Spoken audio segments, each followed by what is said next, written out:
दसवें इमाम का तस्करा बहुत कम होता है। हिंद से एक शख्स आया, हिंदुस्तान से, उस जमाने में मदीना में, बल्कि ये वाक़या मदीना का नहीं सामर्रा का है। दसवें इमाम सामर्रा में मुक़ीम थे, पहले मदीना में थे, बाद में सामर्रा लाए गए।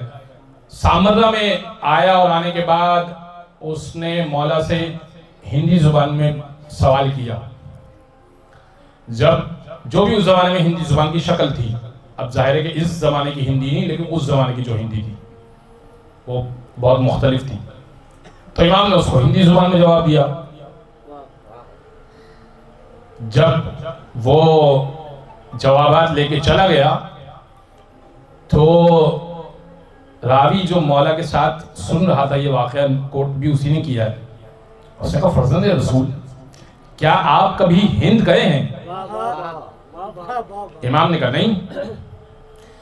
उसने कहा कि फिर क्या कहीं यहां पर हिंदी सीखी है? कहा नहीं। कहा फिर आप ऐसी हिंदी बोल रहे थे और ऐसे समझ रहे थे कि ऐसा महसूस नहीं हो रहा था कि आप उससे अलग हैं, ऐसा लग रहा था कि आप दोनों एक ही इलाके और एक ही जुबान के जानने वाले हैं। इमाम ने कहा मैं हादी हूं, अगर जुबानी ना आती हो तो हिदायत कैसे करूंगा? कहीं जुबानी नहीं आती तो इमाम किस काम का? उसके दिल में ये ख्याल पैदा हुआ, वो खुद कहता है, उसके दिल में ये ख्याल पैदा हुआ कि काश मुझे भी इतनी जुबानें आती होती। उस जमाने में पूरी दुनिया में 72 जुबानें थी, पूरी दुनिया में जो बोली जाती थी वो 72 जुबानें थी।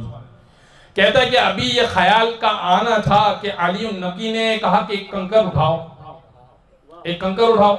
उसने कंकर उठाया और मौला को दे दिया, बेटा बैठ जाइए। कंकर उठाया, मौला को दे दिया।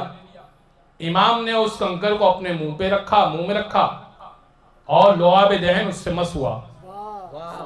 कंकर मुंह से निकाला, कहा इसे चूस लो, कहा उसे चूस लिया। कहता है वो चूसने जैसे ही मुंह पे रखा और चूस लिया, उसके बाद मैंने कंकर मुंह से निकाला, महसूस होता था कि मुझे भी 72 जुबानें आ गई हैं। जिसके लुआब दहन में ये ताकत हो,